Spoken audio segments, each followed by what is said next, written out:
Howdy folks, this is Jimmy Aiken, and I wanted to let you know about a special offer.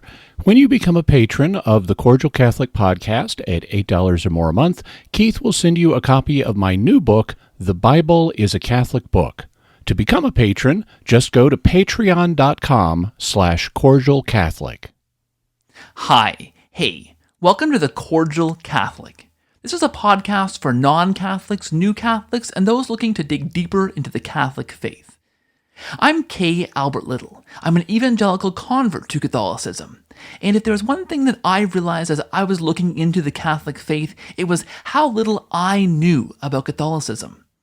In fact, how little those Catholics around me knew about their own faith. It seemed like no one knew what was going on. This podcast is meant to fill in that gap. I bring you Catholic conversations from influential Catholic thinkers from the heart of the Catholic Church. No misinformation here. And this week's guest is absolutely no exception. I am excited, I am thrilled to bring you a conversation with Keith Nestor. Now, it's not just because we share the same first name. This guy is on fire. Keith is a former evangelical pastor who converted to the Catholic faith. He has an incredible story to tell, and I want to bring it to you. So sit back and listen and enjoy this conversation. Enjoy Keith's journey, because I think it sounds a lot like where a lot of people I knew and I know might be. This is a wonderful conversation. I think you'll love it. One quick word. You heard Jimmy there at the beginning of the show. If you want to support this show financially for $8 or more a month at patreon.com/cordialcatholic, I can send you a new copy of his book. Won't be a used copy. I can send you a copy of his new book. The Bible is a Catholic Book. This is a fantastic book about where the Bible came from a Catholic perspective. You will, I guarantee, learn something new. Whether you've studied the Bible for 20 years or you are a brand new Catholic or not a Catholic at all. This is a fantastic book to get your hands on. And I can send it to you for as little as $8 a month if you support this show. Hey, even $1 a month helps keep things going. This is not my full-time job and any financial support is appreciated. It's at patreon.com/cordialcatholic. If you believe in what we're doing here, please help to support this show. Without any further ado, here's my fantastic conversation with Keith Nestor. You're going to love it. Please listen and enjoy.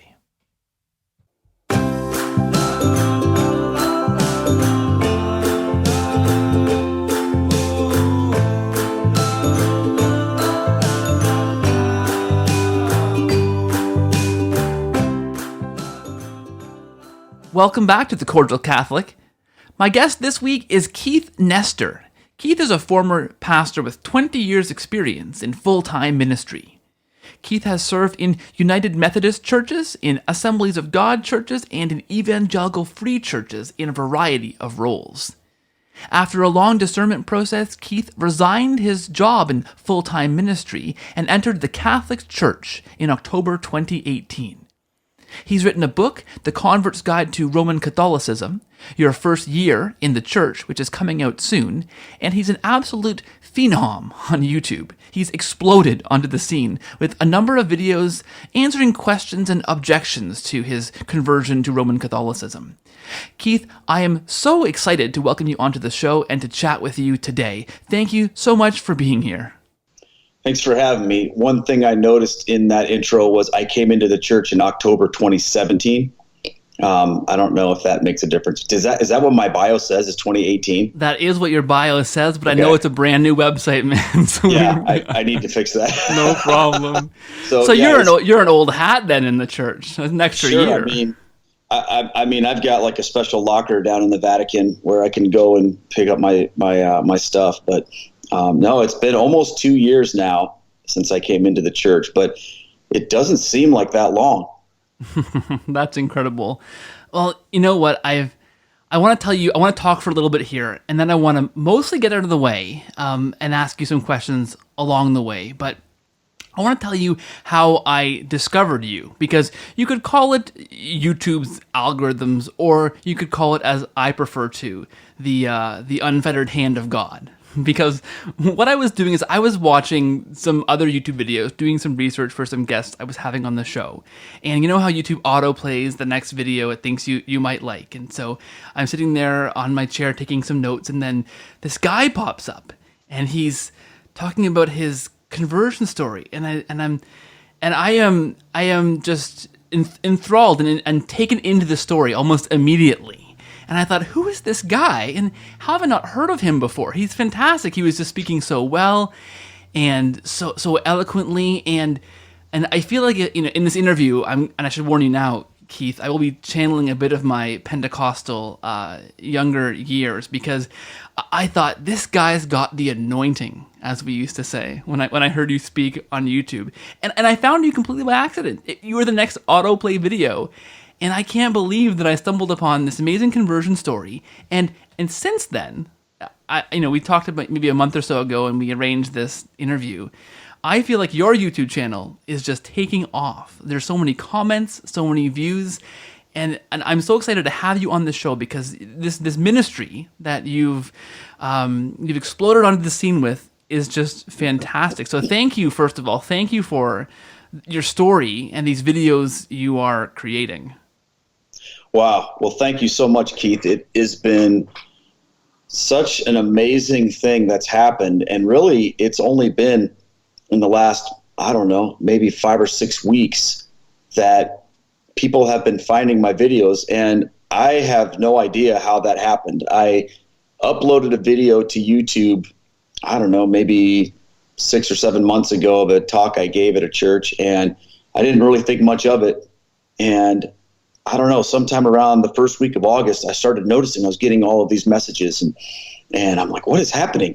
And I started to see my channel was like blowing up with different things. And I didn't do anything, it was just sort of something that happened. So I'm so happy that you were able to find it, and others have too. And I'm having a lot of fun with it, but I'm also feeling, a tremendous responsibility with it too, because so many people are sending me messages and wanting to interact, and I'm completely overwhelmed by that, because I want to be involved with that and I want to help everybody. But I work 2 full-time jobs. I'm trying to just do what I have to do, and I'm sure I missed things, but it's been pretty amazing.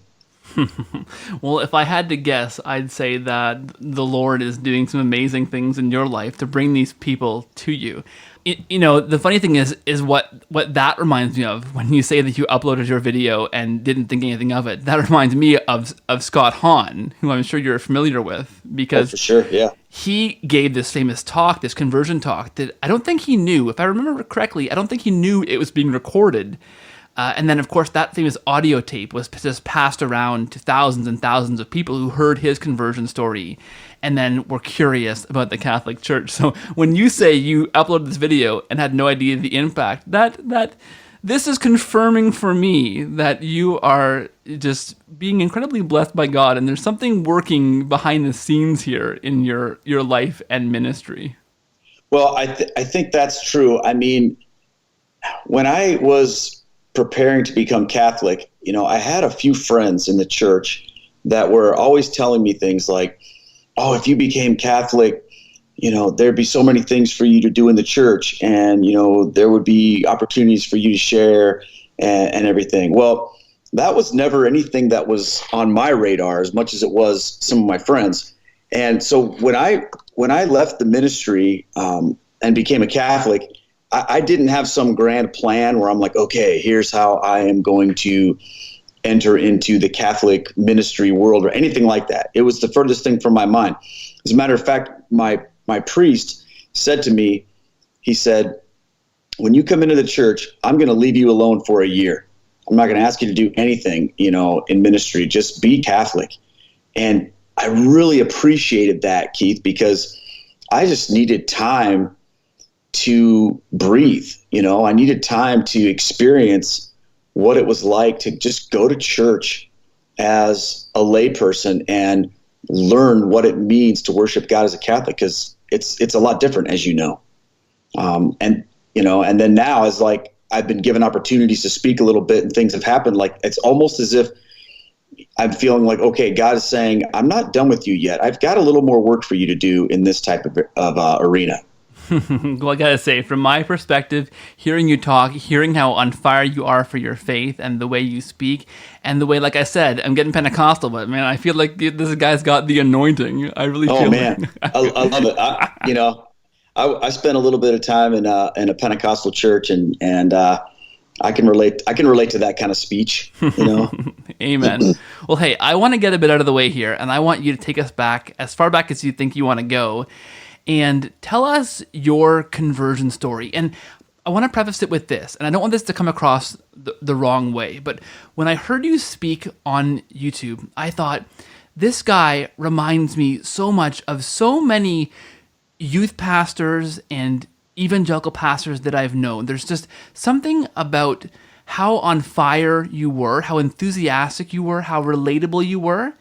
And when I saw you speak, I thought, I gotta talk to this guy. Because I feel like what's happening when you tell your story is that you are so many pastors I've known in the evangelical world telling your story.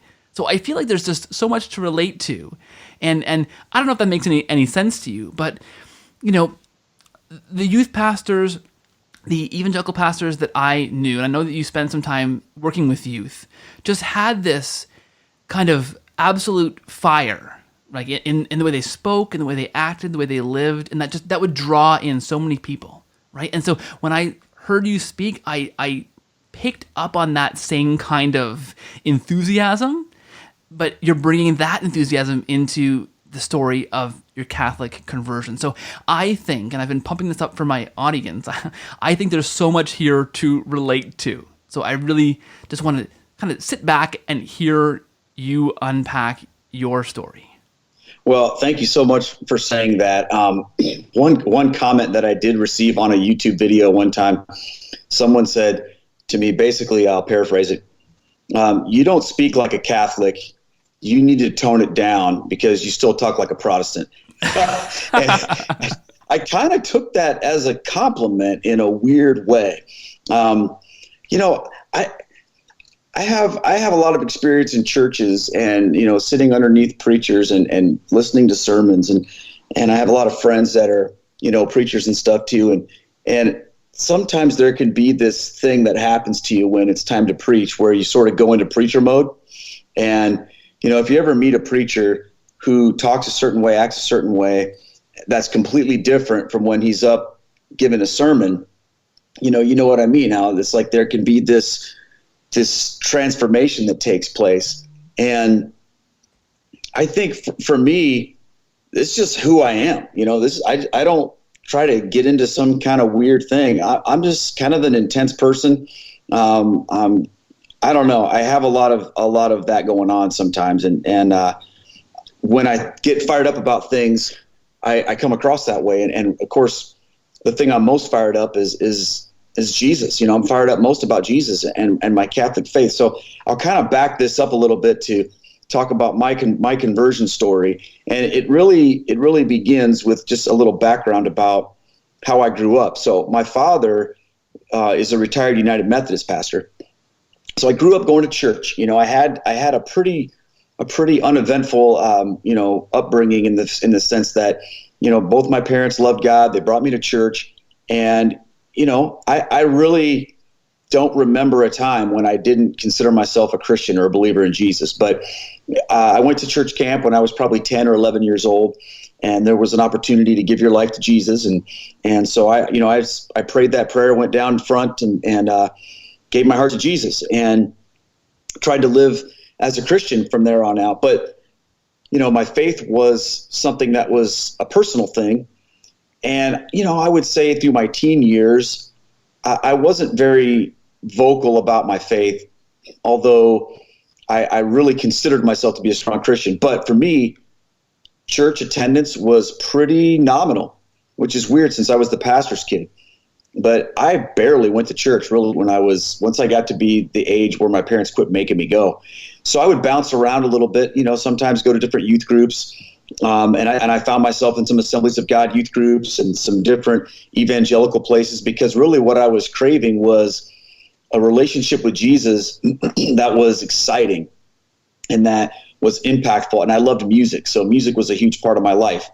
And, I wanted to marry those two things together. So when I was growing up, I was a metalhead. I loved that kind of stuff. And I was a drummer. So I was, really, really into that kind of thing and trying to find a way to, use my musical gifts and aspirations for ministry. But when that wasn't working out so well, I just kind of went more the way of trying to play drums all the time.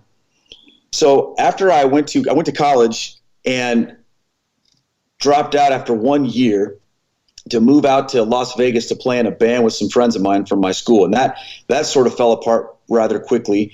And I wound up back in Iowa, and, we started a Christian band with some guys, and we're doing that thing. And then I got an opportunity to audition for a band in Philadelphia that was not a Christian band at all, but was a fantastic band. And I, dropped out of school again and went out to Philadelphia. I think I was 19 years old. And while I was in Philly playing drums in this band, I started going to this church. It was a Calvary Chapel church. Have you ever heard of Calvary Chapel, Keith? Yeah, heard of that for sure. Well, when I went to when I finally found Calvary Chapel, I was like, I am home. This is my jam. This was a church that it had, contemporary worship, a fantastic Bible teacher, and just a lot of energy. And it was really exciting. And it was through Calvary Chapel where I really fell in love with reading the Bible and studying the scriptures. And I loved their long expositional verse by verse sermons, and I just couldn't get enough of it. So I was sort of living this weird life where I would go play in these bars and stuff and do the music thing. But then every Sunday morning, every Sunday night, every Wednesday night, I'm at Calvary and worshiping God. Well, at one point in time, our pastor gave a sermon about Abraham and Isaac, and he talked about the sacrifice that God calls Abraham to make, his only son Isaac. And he just sort of laid that out there, and I was just gutted. And I felt like, as he said, anyone here who feels like you have an Isaac in your life that's more important to you than God, God's calling you to give that up. Will you do it? And I knew for me that this was going to be all about my music. So I remember praying that prayer, God, if you want me to do something else with my life, I'll do it, but I don't know what it is. Well, it was a couple of days later, I got a voicemail on my answering machine. And it was a pastor friend of mine back from Iowa who I went to church camp with when I was growing up in church camp. And he says, hey, Keith, I want to talk to you about becoming a youth pastor. And I was like, a youth pastor? What's that? Okay, so our church didn't even have a youth pastor, so I didn't even really know that was a job. So when he called me to come do that, I reluctantly agreed because I felt like it was the Lord, calling my bluff. And I ended up interviewing for this job, and long story short, they offered me the job, and I went back to Philly. I quit the band. I said goodbye to this girl that I was kind of interested in, or not kind of, I was very interested in. And I, became a youth pastor. When I showed up at the youth ministry, I really didn't have any idea what I was doing. I was a college dropout, no education, no experience, no nothing. And I just sort of lived into what that would look like. And thankfully they were patient with me. And our little youth group at this little Methodist church, had about 12 kids in it. And I just did the best I could. Well, eventually, one part of the story that I need to tell you is, that girl I was interested in Philadelphia, I convinced her to move to Iowa. I told her it was going to be a great move for her. So she moved out to Iowa, moved in with our pastor and his family, and we ended up getting married about a year later. So that's my wife, Estelle. We got married, and we started a family not long after that, about a year after we got married. And our little youth group, I was going back to college, getting my degree. I finished up my degree and was doing the youth pastor thing. And our little youth group started to grow. It was pretty cool. And within a couple years, this little group of 12 kids blew up to around 250 to 300 kids every Wednesday night. And it was awesome, Keith. We had a band that we started, and we recorded a worship CD, and things were going great. Well, during this whole entire time, my view of Roman Catholicism was really to not have a view of Roman Catholicism. It wasn't anywhere on my radar. I knew basically no one really who was a Catholic. I'd never met any Catholics that were on fire for their faith. I mean, I knew people that were, Catholic, but none of my faith relationships involved anybody that had anything to do with Catholicism. So my view of Catholicism was that it was just this kind of crusty old stale religion filled with, man-made traditions. And the only information doctrinally I knew about Catholicism had come from, your typical anti-Catholic sources in Protestantism. People who would say things like, well, the Catholic Church is evil, the Pope's the Antichrist, they worship Mary, they bow down to statues, that sort of thing.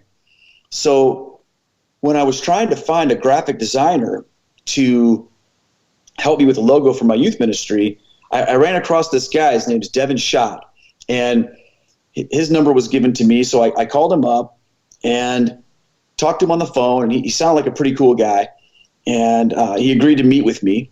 So I went over to his house, and when I was walking up to his house, I was like, on the phone, I could tell he was about my age. He seemed like he had a lot of energy and was excited about ministry. So I thought, okay, this guy, maybe I can have him become one of my youth volunteers. Well, but I knew nothing about his church experience.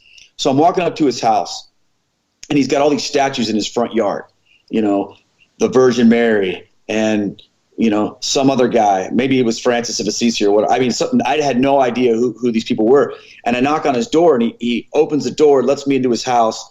And literally the inside of his house looks like the Sistine Chapel. I mean, it was beautiful. And there's this bowl of water by the door.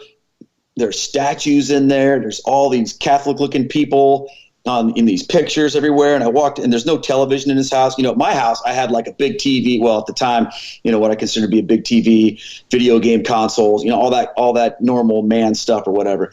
He didn't have any of that going on. We sit down at his dining room table. I'm looking around his house, and I was like, what did I get myself into? Well, he opens up this folder with some ideas for logos for my youth ministry, and I could tell this guy was super talented. And I'm like, wow, this is amazing. So as we're talking a little bit, I'm just intrigued by this guy because he seems to talk to me like he has this vibrant faith, and I just couldn't connect these two things, Keith. This vibrant faith with all of this Catholic stuff. So I remember just sort of stopping the conversation and asking him. I said, Devin, I have a question for you. When were you saved? And we stopped, and he looked at me, and he just kind of laughed a little bit. And he's like, okay. Now, I needed to ask that question because I wanted to see how a Catholic would answer that question. Because all the Catholics that I knew, didn't talk like that, right? So this guy seemed different. So what's he going to say? Is he going to give me some weird answer or what? And what he did was he began to tell me about his relationship with Jesus and about how, Jesus saved him from his sins. And he kind of sounded like, every other Christian that I knew from that perspective. But he talked a lot about the sacraments, and he talked a lot about, the saints and his relationship with the Eucharist and the church. I didn't even know what that meant, and it blew me away. Well, as we began to talk, he started asking me questions a little bit about my faith and different things. And of course, I kept thinking to myself, well, all right, I'm gonna save this guy from Catholicism. If he really loves Jesus, then this will be a pretty much a slam dunk, right? I'll show him some verses, call no man father. I'll talk about, how, we're saved by faith alone, right? Because I was still thinking that's what the Bible said, and all these different things that, a lot of us Protestants at the time think we can just easily debunk the faith of Catholics.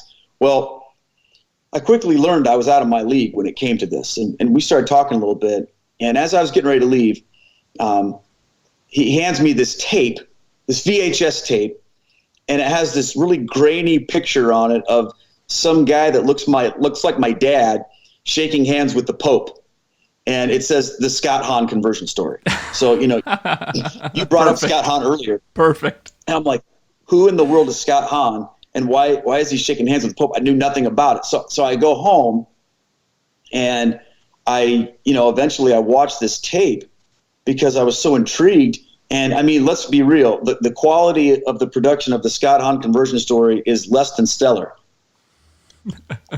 But I mean, there was no cool graphics, no background music. It was pretty rough.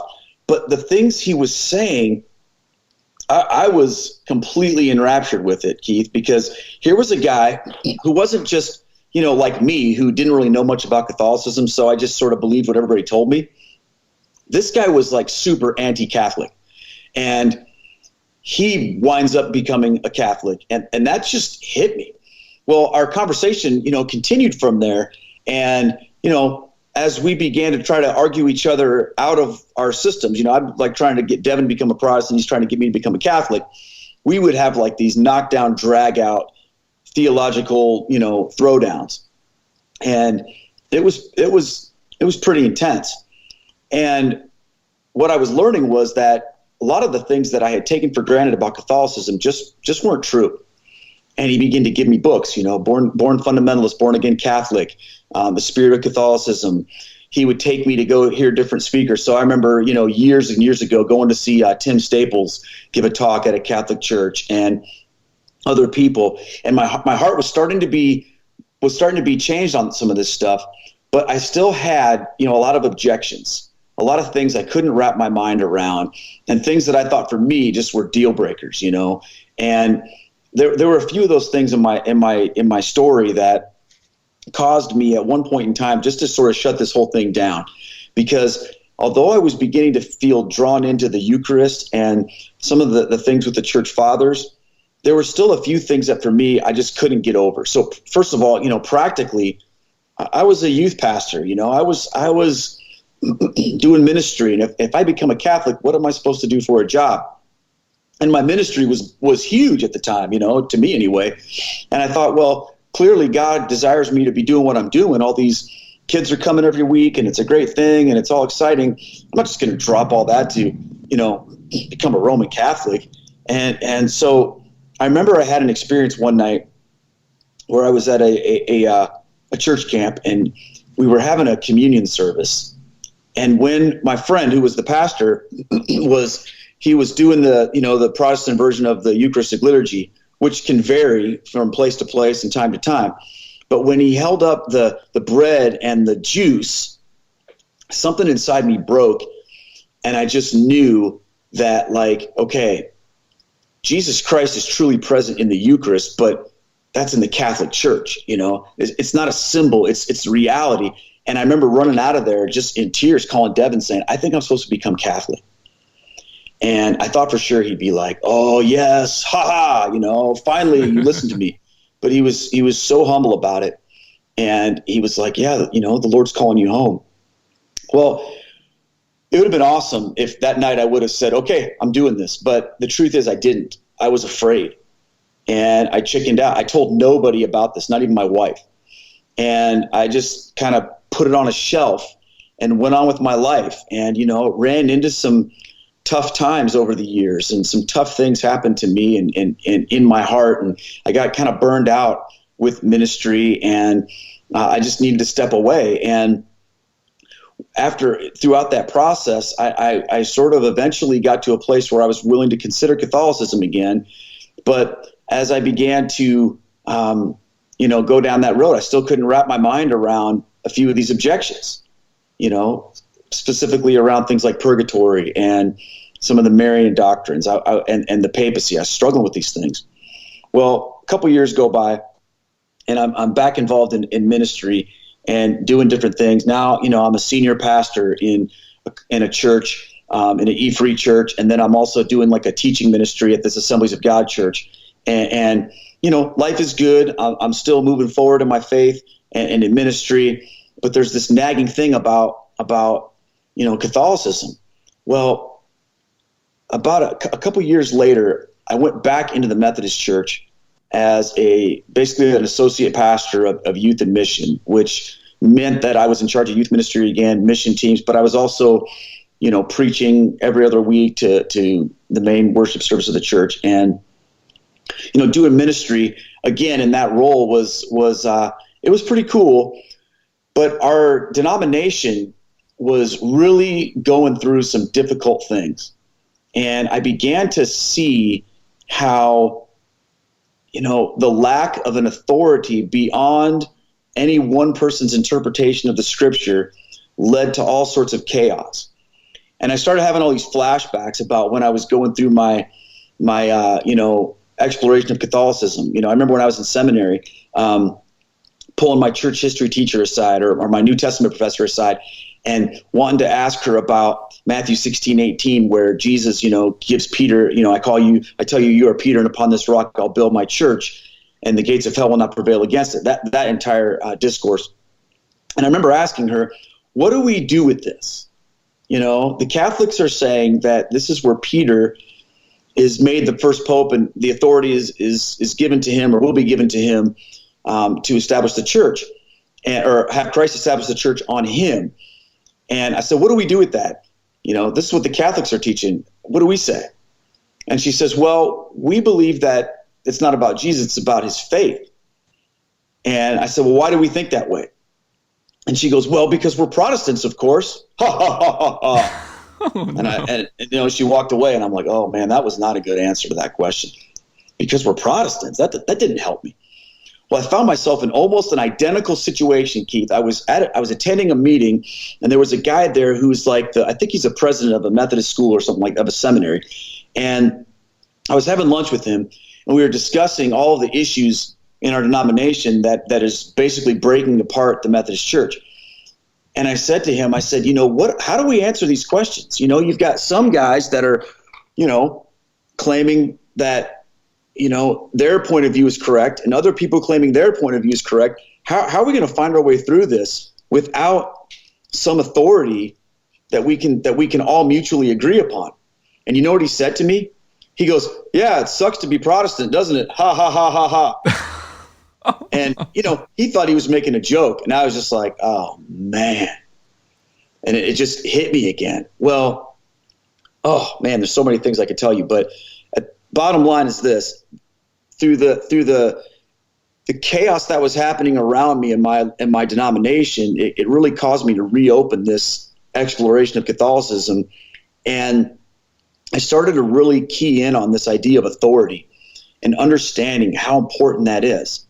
And when I began to really feel the need to find that authority and understand what the church fathers talked about and what they taught about it and how, in Catholicism, it just seemed to me to make sense. Because what I was struggling with was I think there's two ways to look at how the role of churches, and with relation to the gospel. And one way, and this is the way I was used to thinking, was that it was our job as Christians and as the church to take the gospel message and basically find a way to repackage that to our culture and to our world in a way that they could make sense of and that was easy to understand and that would draw them into relationship with Christ. That's basically how I functioned. But then I came face to face with another way of interacting with the gospel, and that was to not be thinking about how we can repackage the gospel, but rather how we can remain faithful to it and preserve and defend it, as the scriptures talk about, the faith that was entrusted to us. I think the book of Jude talks about that. And we pass that down. We're going to protect that and keep that and safeguard it. Because what I began to see around me were, shepherds of my church, that were just completely selling out to the culture and not standing guard for the sheep and not defending the faith and not protecting their flocks from error and problems, but rather they were just sort of going with the flow. And then when I started to think about Catholicism and look at how, the goal of the teaching magisterium of the church is not to reinterpret the faith, but rather to preserve it and defend it and protect it, that just resonated with me. And as this was happening, I'm really feeling this pull. So I remember one day I pulled our senior pastor aside one day, and we were preparing to we were making some revisions to a sermon series. We were having a meeting, and I said, "Listen, I got to tell you something. I think I know what I need to do to deal with all these problems in our denomination for me, because it was really driving me nuts." He says, "Well, what's that, Keith?" I said, "I think God's calling me to become a Roman Catholic." And he looks at me. He's like, "What?" I'm like, "Yeah, I feel like Roman Catholicism provides the best way to deal with these issues, because it provides, this authority outside of just our own opinions about what the Bible believes or teaches." So he looks at me and he goes, "Okay, Keith, here's what I need you to do. I want you to write and preach a sermon series on the origin and formation of the Christian church, and then preach that to our congregation." And I was like, "What? I'm not so sure you want me to do that. Some of the things I'm learning and feeling and believing, they might go against what, you guys might want." And he said to me, "Well, if that's the truth, don't you think you should tell everybody that?" Whoa. And I was like, "Okay, game on," So I remember preaching a sermon about Matthew 16 to our Methodist church about this authority that Jesus gives to Peter and his successors. I preached a little bit later in the year a sermon on the Blessed Mother and on what happened when the angel Gabriel came to her and gave her the news that she would become the Mother of God. And while I was preparing that message, I had this intense emotional experience around the Blessed Mother. And, because that was one of my main objections, was all of the stuff that had to do with Mary. But as I was writing that sermon, I started to cry. It would be so weird. I'd be in my office reading through scriptures about Mary and about this interaction that she has with the angel Gabriel and what happens when she goes to see Elizabeth. And I was overcome with emotion, and a friend of mine, a Catholic friend of mine, came to see me one day, and he's sitting in my office, and I told him, I said, "I don't know what's going on, but I think I'm becoming attached to the Virgin Mary in some weird way. What do you make of that?" And he just started bawling, and it was kind of like we were both these grown men sitting in this office. Neither one of us like to cry or get emotional. We're both in there crying. He's like, "I don't do this. I don't do that." And I'm like, "Me neither." But there was something drawing me to her, and it was all of these things happening in parallel, and it was just more than I could deal with. Well, to kind of cut this short, because I know you probably have a lot of questions. There was a day where I was really torn up about what I was going to do. I had been meeting with a priest here in my hometown just to kind of, open that conversation. I remember sitting with him once saying, "Well, I really need just time, and I need to pray about this." And he looked at me, he said, "No, Keith, you really don't need to pray." And I don't think he meant it like I don't need to pray, but he was like, "What you need to do is you need to make a decision. What are you going to do? Clearly God's revealing this to you, but what are you going to do?" Well, the truth is I was terrified because, I got 3 kids, I've got a wife, I've got a mortgage, I've got a career. I'm 20 years into the ministry at this point in time. I have no other discernible skills really, what am I going to do? And it was tough. Well, so I'm meeting with this priest. We're talking more about things. I'm feeling more and more called to do this. And I'm having a moment in my devotions in the morning where I'm praying. And I felt like the Lord, here we are going Pentecostal again, right? The Lord spoke to my heart, brother. And he put this on my heart. He said, "You need to get a hold of this guy named Steve Ray." Okay. Now, I know you know Steve Ray. I've listened to his podcast or your podcast with him on there. But at the time, Steve Ray was just another guy that I'd seen a talk from on YouTube once in a while or whatever. Heard a little bit about him, but, he's one of many. And I thought, okay, well, I don't know how to do that. What does that even mean? I don't know. But I just felt like, okay, I need to learn more about Steve Ray. Well, that day I was scheduled to have dinner with a friend of mine, a Catholic friend of mine. And, the same guy who was crying with me in my office that one day. And we were going to meet at 4:00 and have dinner. And I'm like, who eats at 4:00? My grandparents maybe. But I drive down to Iowa City and we go to this restaurant and he comes in and we sit down. And before he even says anything, he sits down and his wife texts him. And he says, "Hold on, Keith." And he opens his phone. And it says on the text message, wife says, hey, tell Keith that Steve Ray is going to be in, like Galva, Illinois or something this night, and maybe you guys should go. And he looks at me and I just was like, what? You're kidding me. And then I told him about what happened that morning. And he's like, well, we're going. So I called my wife. I said, hey, I got to go to this thing tonight. I'll be home late. She's like, okay. So we drive all the way to Illinois, or I can't remember the exact town. It was in Milan or something like that, but it was probably an hour away from where we were. And when we got there, they were having mass before his talk. And I was so torn up, Keith. I was just like, what am I supposed to be doing? My family was going through a hard time. My mom had been diagnosed with pancreatic cancer, maybe a year before this, and she wasn't doing so great. We were all hurting and struggling, and there was all this uncertainty around us. And I remember having a conversation with my dad, whom I love and respect greatly. And I told him, I said, I'm feeling the pull to Roman Catholicism. And I think I'm going to become Catholic. And he just said, Keith, you can't just quit your job and become Catholic. There's got to be a way. You've got to have some way to, earn a living or do something. There's got to be a way. And I'm like, okay, so I'm feeling all these things. We go into this. So, we're going into this mass and I can't receive the Eucharist. I'm not Catholic, but I go up front and I get my little blessing and kneel down in front of this crucifix. And I am just broken. I'm calling out to God. I'm saying, God, if you want me to become Catholic, I will do it. But you've got to make a way. There's got to be a way. I just can't quit my job and do this. I mean, what am I supposed to do? You got to make a way.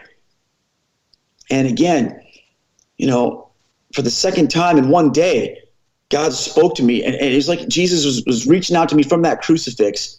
And he said, I am the way, the truth, and the life.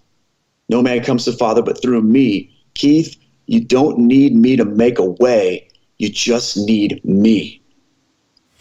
And man, it just floored me because I realized that I had been doing the exact same thing I had been preaching against for most of my ministry, which was putting conditions on my obedience to Jesus. I used to tell people all the time, you got to just obey God. You can't tell God, I'll obey you only if ... But yet here I was believing in all my heart that God was calling me to become Catholic, but saying to God, I will do it, but ... You got to make a way, which really meant you got to make it easy. And it also meant, I don't have to suffer and I don't lose anything and all of those things. Well, I went and sat down and listened to Steve's talk. And he gave a talk about what the early Christians suffered and died for when it came to their faith and how they were unwilling to compromise their faith, even if it cost them their very lives. And as I was sitting there, it all clicked for me. And I realized that, the way that God was making for me wasn't about my safety and security. It was about complete obedience in union with him and his church, no matter what. And after that talk was over, my friend Greg grabbed me. He says, hey, we're going to talk to Steve Ray. And I'm not usually the guy that, goes up and talks to the guys after their talks. I'm like, okay, they're probably busy. And there's all these other people gathered around him to talk and, whatever. So I remember Greg just grabbed me, pulls me up, and there's these ladies up there with pictures of their kids showing, oh, Steve, this is my grandson, Joe, and all, what, and Greg just is kind of like, we go up there and he says, Steve, I need to introduce you to my friend Keith. He's a Methodist pastor and a youth pastor, and he's feeling the call to become Catholic. And Steve looks at me and he goes, oh man. He goes, I know where you are. And he goes, let me give you one piece of advice. You either need to become Catholic right now, or you need to turn around and run the other way and never look back. Don't read the church fathers. Don't pray the rosary. Don't even think about it, because you are stuck in no man's land right now, and it'll drive you crazy. And then he hands me a copy of his book, Upon This Rock. My friend Greg says, Steve, would you write your phone number in there? Which I thought was pretty hilarious. He actually did, gave me the book. On the way home, I looked at my friend and I said, that's it. I'm doing this. I'm going to become Catholic. Went home, told my wife, and she said, okay, Keith, if this is what you feel like God's calling us to do, then we will do this. Now, what I haven't told your listeners is that my wife was raised Catholic.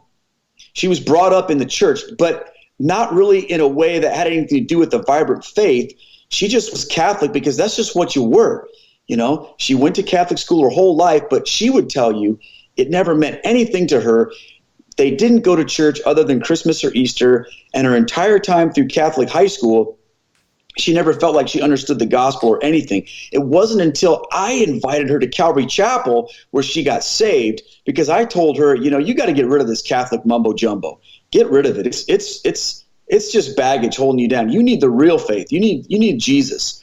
And so as the guy who took her out of the church and then 20 years in ministry, now I'm the one going to her saying, we got to become Catholic. Imagine how that went over, But she said to me, she said, okay, if this is what God's calling us to do, then we're going to do it.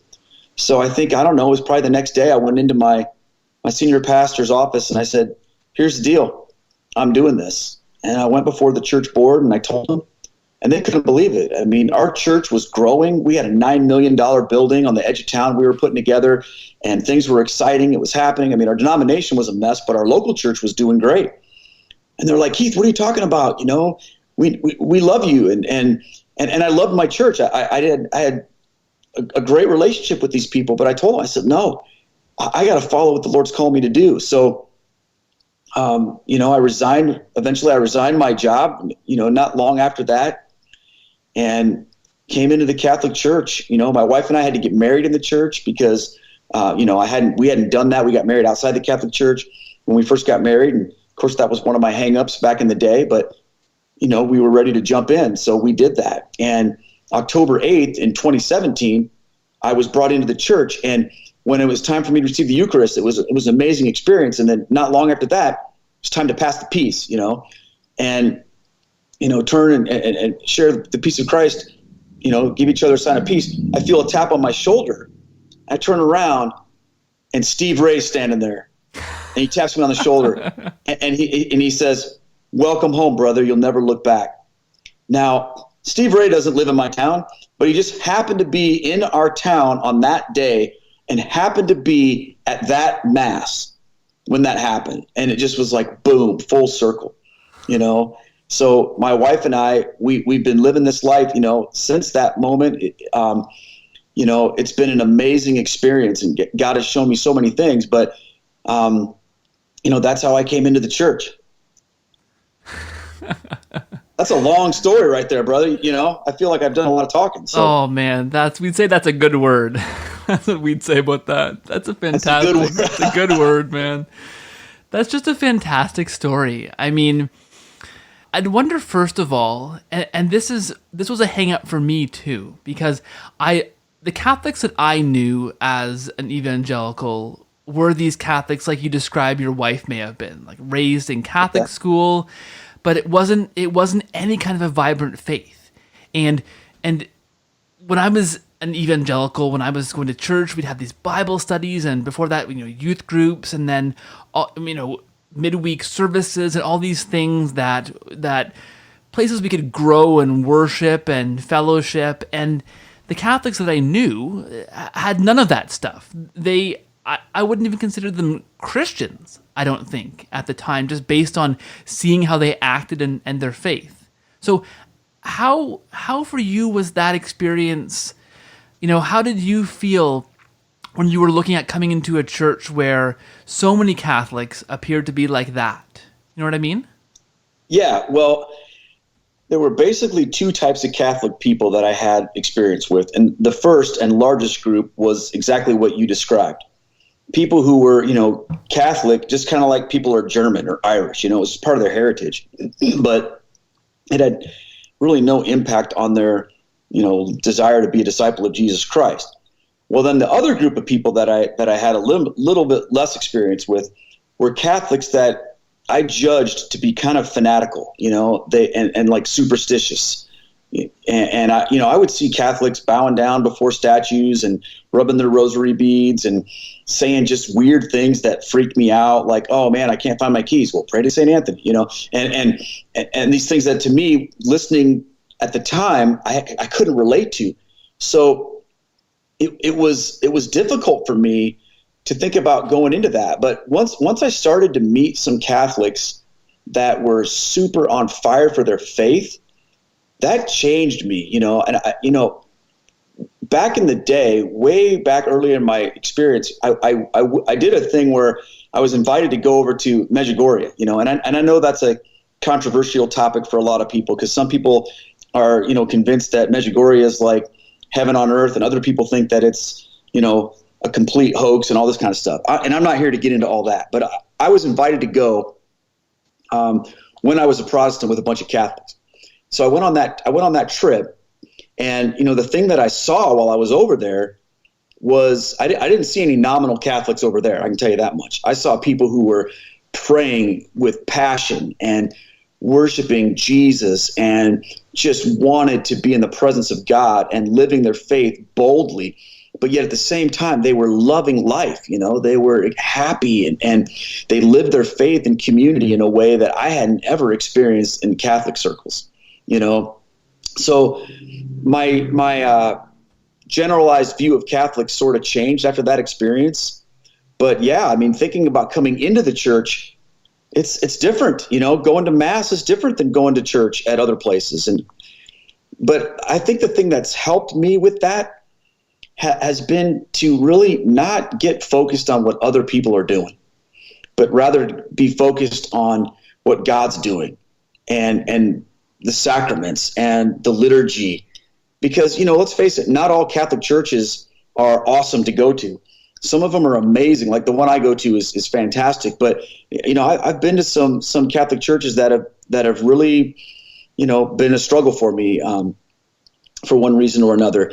But what I've appreciated is even on the most challenging Sundays for me, I've always received the Eucharist and I've always partaken in the liturgy. And I find that if you get too focused on what other people are doing around you, then that's always going to trip you up.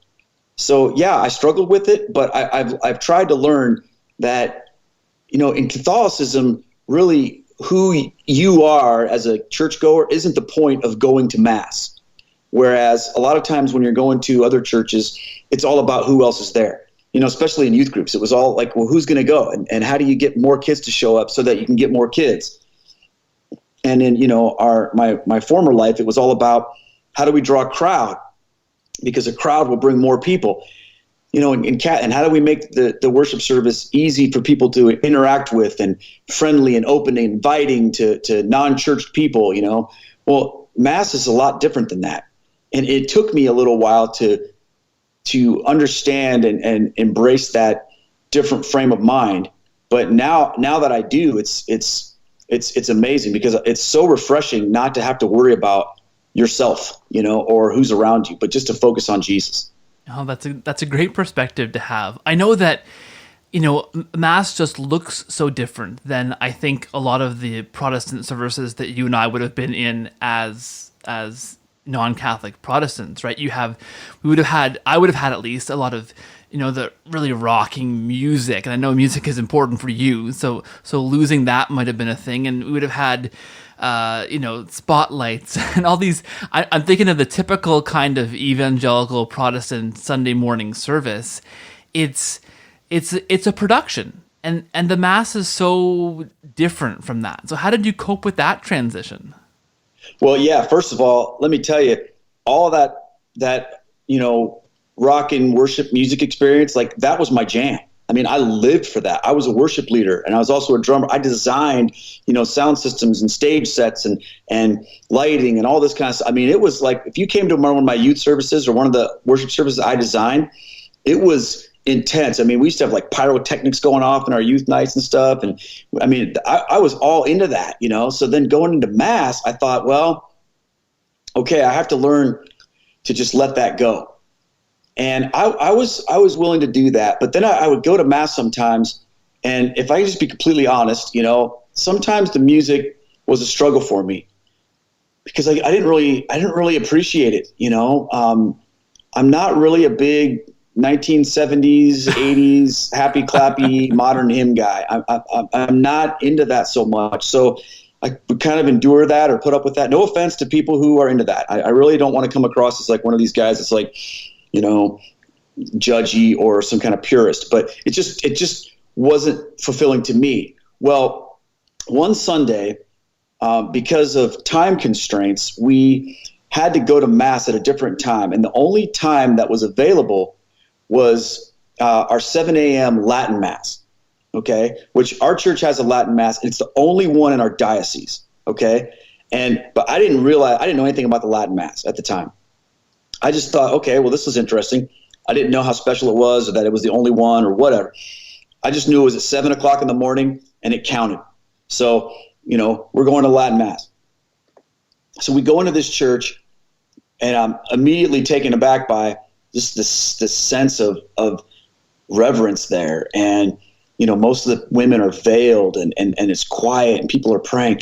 So we come in there, we kneel down to pray. And I'm just thinking to myself, I know I'm going to be sticking out like a sore thumb because I knew the Latin Mass from what I'd heard of it was a lot of calisthenics, up and down. And I was like, all right, I just hope I don't look like an idiot. Well, then all of a sudden the motet choir starts chanting and it just knocked me and my wife off our socks. I was completely blown away by this music, and the entire Mass just captured my heart. And I just right away, like the first week, I fell in love with that. And what I discovered was that for me, I didn't miss the rock and roll worship anymore. I craved like this chanted worship, oftentimes in Latin, and that whole experience. And now, like when I'm sitting working on, stuff at my studio or doing different things, I have a video playing on YouTube or whatever. Most of the time it's like the Latin chant rosary, Gregorian chant or something like that. So for me, God didn't it wasn't like this was taken away from me and I sit back and cry about it. He gave me something even better. So I'm a huge lover of that type of worship now, way more than I am of, the rock and music. I still like contemporary worship music. I like all that. I'll listen to it, but for my money, I would take a Gregorian chant Mass any day of the week over like a rock and roll worship concert. It's been awesome.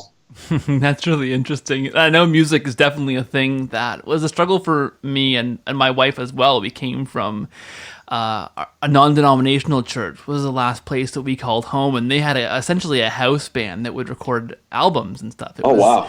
And it's a bit of a challenge making that transition sometimes.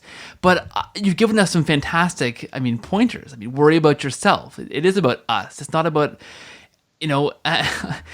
everyone around us and necessarily if we're being moved emotionally by the music. It's not necessarily about that kind of an experience. And you got it. Yeah. I said at the top of the show that you remind me of so many youth pastors and young pastors that I've known. And something that I often wrestle with, because my wife and I are both converts, and the Catholic faith to us, and I know to you and your wife, is this fantastic, enormous, incredible thing that I wish everyone could understand. Because I feel like if everyone could understand that, they'd become Catholic in an instant. And I feel like you're in a great position to definitely help people to understand and to appreciate the Catholic faith. The way you speak is just fantastic. You have a great perspective. So I wonder what you would say. And of course, this is the other rub. We can't ourselves move anyone towards the Catholic faith. It's God that has to draw people in. So, our words, you and I, ultimately, it's not going to be our own words alone that will affect anybody. But what would you say to somebody who is in a place that you were in, maybe when this journey started? What would you say to maybe put a pebble in their shoe to get them thinking about Catholicism? I think the biggest thing I would say is, if I'm going to use words, because, first and foremost, I think that the best way to show somebody the truth of the Catholic faith is to live your faith in a vibrant way that makes you more holy and more Christ-like, and it enhances your faith in a way that will cause them to say, wow, something's different about you. Now, that doesn't mean that you don't share what's happening. Obviously you do. So for me, when people want to talk to me about it, I usually listen to what their hangups are. And I want to hear from them, what are you struggling with? What about Catholicism are you struggling with? But if there's any one thing in particular that I think it all goes back to, it's the idea of authority. And I know that sounds like, authority, but I try not to put that across like authority as an authoritarian, but I take it like authority as in like a place of safety. Okay. And here's what I mean by that. Going through life as someone who's trying to follow Jesus and trying to follow God, there's so many ways to get tripped up. And there's so many different points of view vying for your attention. And it's so easy to go astray and to be led astray, even if you are trying to do the right thing. And you often wonder, how are we supposed to make our way through this? And it almost feels like we're stumbling through the dark. But I think about, Jesus' imagery of he's the good shepherd, and he guides us, he leads us, and he protects us. Now that shepherd has authority over us, but his authority isn't so much about, I have the authority to tell you what to do. It's more about, I have the authority to take you where you're supposed to be. Now, think about that for a second. That's really what this is all about, isn't it? It's not so much about, I can tell you what to do. Rather, it's about, I'm taking you to where you're supposed to be. And where are we supposed to be? We're supposed to be with him. We're supposed to belong to him. He keeps us in his sheepfold. He keeps us safe and secure by his authority. And as long as we hang with that, then we're going to be safe, not from worldly troubles. Of course, Jesus said, you're going to have trouble in this world, but take heart, I've overcome this world. What I mean by safe is our souls will be safe. We will be safe and secure with him because that authority protects us. So I try to make it come across as it's this layer of protection, not so much like this is the right teaching you must obey, although it is. Because the minute that you depart from that, you open yourself up to all sorts of inclinations and all sorts of potentials and pitfalls to be swayed into all sorts of things that, are probably not going to be right. So if someone is coming to me saying, well, I'm interested in Catholicism, but I don't know if it's true, I never tell them, well, hey, the Catholic Church is great. We got all this great stuff and these awesome programs for your kids. And, we have a great band and our preacher is really funny and he's entertaining. And, all the cool people go to this Catholic Church. You should come there. It isn't about that. I say, come to the church that was started by Christ and that was given authority by Christ and given a promise that he would protect it and keep it from being overcome by the gates of hell. That's so well said. And that reminds me of something that I have tried to articulate so many times on this podcast and in my life when that comes up in discussion. And maybe you'll agree with this characterization as well.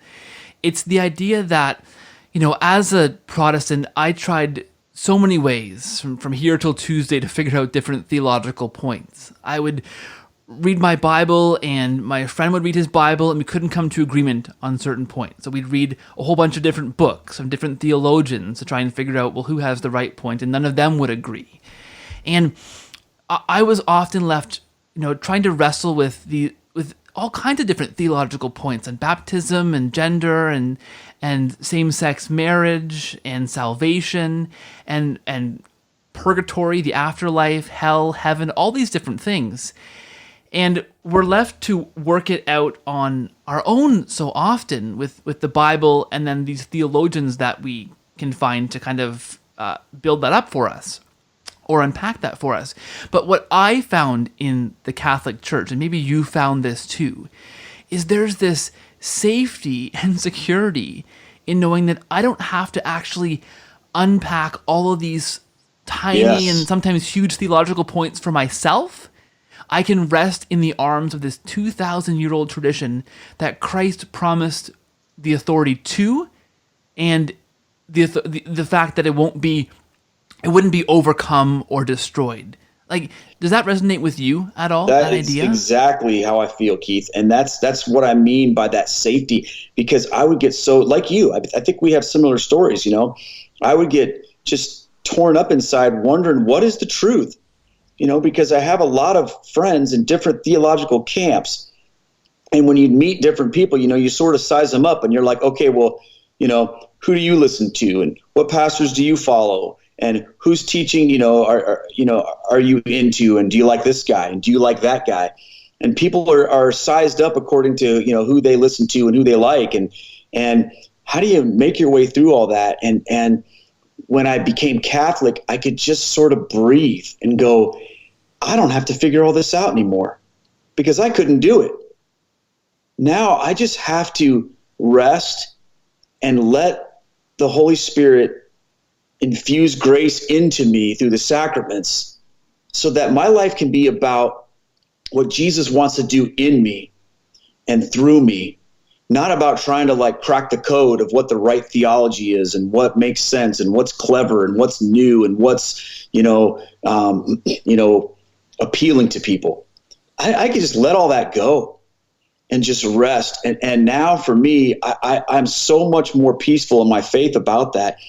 And that in and of itself is exciting to me, because I never really felt like I was home before. But when I became a Catholic, you know, people would say that to you all the time, welcome home, welcome home. And I know that can sound strange sometimes to people to hear that, because, you know, home is a place where you're used to, you know, you're familiar because you've been. But in Catholicism, home is different. You know, home isn't about where you've been, but it's about where you belong. And I've experienced that even as a new Catholic, just walking in feeling like, okay, I'm home. And nothing beats that feeling. You know, that's what I feel like heaven's ultimately going to be like. It's like, okay, I'm home and I'm safe and I'm where I belong. And I think that's biblical. I think Jesus said, you know, I prepared a place for you. And I go to prepare so that where I am, you may be also. And I'm going to come and bring you to myself. And he's with us, you know, and that's what happens in the Mass. You know, we go to the Mass and we are brought to God and God is brought to us. And there's nothing like that in the world. It's amazing. Amen. Amen. Oh, brother. Preach it. I love it. I love it. Good word. Hey, oh, it's a good word, man. I've got one more question for you that I'm going to have to let you go. I mean, I could talk to you forever. We're going to have to come back on the show for sure. And here's the question. So you talk about the struggle in your denomination before you became Catholic. And I got to say, you know, that was an issue for me too. And I can remember bringing that, you know, that the text from Matthew where Jesus talks about you and your brother having a dispute and how you resolve that. And you bring one more brother and then another brother and then bring it to the church. And if you can't settle that, then you're a tax collector or a Gentile, right? It's this idea that there's got to be some kind of authoritative framework for working out disagreements, even within the church. Yeah. And you know, that never made sense to me as a Protestant, because, you know, if I didn't have my view backed up in Church A, well, there was Church B down the street I could go to that would agree with me, and there was no authoritative structure to push back and say no, you're wrong, this is how it is, because everyone could just kind of do their own thing. And you know, in one of the things I was trying to unpack before I became Catholic, you know, I was meeting with our pastor and with different friends and unpacking these different things from different theological perspectives.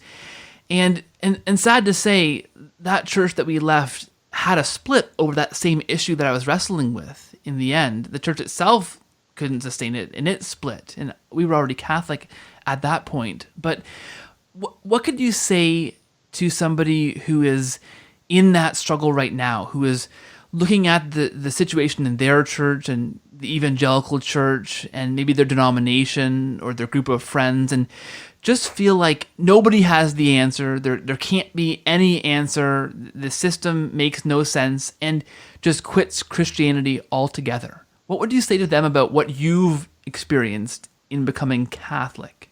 Yeah, well, first I would tell them I understand how they feel, because it's really hard when you don't have that structure that Christ gave to us. I mean, it's a gift. It's there for a reason. It's not just an optional thing that's sort of like, well, if you need it, here it is. You know, we're all going to need that. And when you don't have it, it causes a lot of strife. So I would tell somebody, yeah, I understand the struggle that you're facing, you know, but let's look together at how this has played itself out, you know, over the history of the church. And, you know, I'm doing a Bible study right now with my wife at my house. We've got, you know, maybe a dozen 20 somethings coming over to our house on Sunday nights, and we're leading them through a Bible study in the book of Acts. And what's been awesome has been to go through that study and see how the early church dealt with some of these issues. You know, people were wrestling with, well, what do we do with these Gentile believers? Do we make them, you know, become, you know, Jewish before they can become Christians? What do we do? And when you look at how the church dealt with that, and then how they sent out, you know, the apostles to go and to share with everybody, this is what we've decided. This is how this is going to go down. You know, I try to tell people, I'm like, that's still a reality today. That church that sent out Paul and Timothy and Silas and Barnabas and all these guys out into the ends of the earth to say, this is what the Christian church teaches. That church still exists today and is still doing that. And all of your wrestling and, you know, strife with those issues, it really can come to an end if you come underneath that umbrella of that church. And, you know, but I try to do so not in a proud way, but more in like a humble way of saying, yeah, I get where you're at, because it's a tough place to be. Nobody thrives there, Keith. There's nobody that is happy in that place where they're just like, well, it's whatever I want it to be. And, you know, I get to make up the rules. And it just feels weird when you're mad at your church over something, so you can just go down the street to another one and everything's supposed to be hunky-dory. You know, I don't think that that's what Jesus had in mind. So I feel like telling people that struggle in and of itself is why Christ gave us the church. Amen. That's fantastic. Hey, it's been absolutely fantastic to talk to you, Keith. And not just because we have the same name, but because you just have such a great story. And I truly think that listeners are going to hear a lot more from you in the future. You're going to become somebody they absolutely have to watch. So where can they find out more about you? Well, like I said before, this is all kind of new to me, but I have a website now. It's just www.keithnester.com, and it's just KEITHNESTER.com. My YouTube channel is just Keith Nester. I have a Facebook page called Keith Nester Catholic Speaker, and an Instagram called Keith Nester Catholic. So I have a lot of those things, but you know, mainly I would drive people to the website and then to the YouTube page. Fantastic. And they will not be disappointed checking out that website and your YouTube videos. They're a hot commodity right now, and as they should be. I think God is, as I said, absolutely anointing your ministry right now, man. And it's been so good to have you on the podcast. Thank you so much. God bless you. God bless your work for the church, and God bless your family. Thank you so much, Keith. I really appreciate you having me on and taking time to listen. Oh, thank you so much for being here.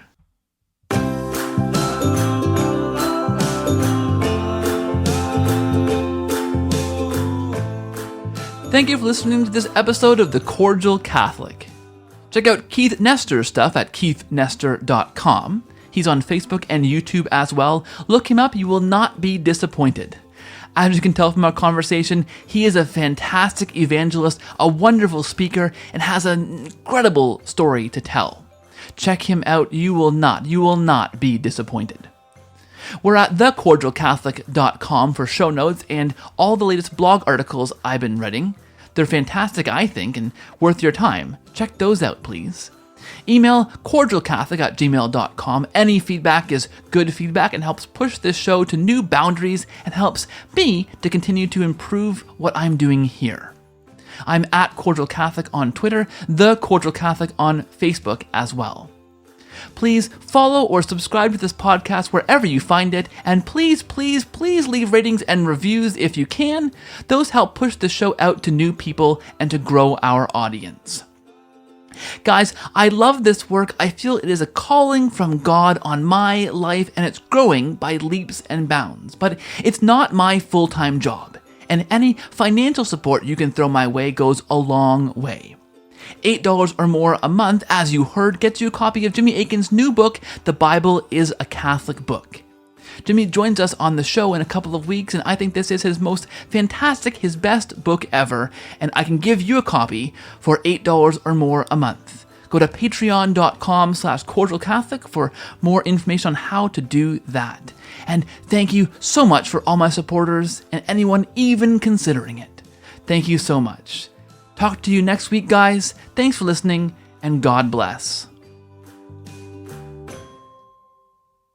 Hello, this is Steve Ray from CatholicConvert.com, and I'm leaving this message for the Cordial Catholic because I hear today you have a young man named Keith Nestor on your podcast, and I just want to welcome him into the Catholic Church. We need good guys, dynamic speakers like Keith. I did get a chance to hear a bit of one of his YouTube talks this afternoon, and it sounds like this guy's on his way to sharing the story of the truth of the Catholic faith with a lot of others. Keep up the good work, Keith. God bless you. And also for the Cordial Catholic, you keep up the good work too. This is Steve Ray from CatholicConvert.com. God bless you all.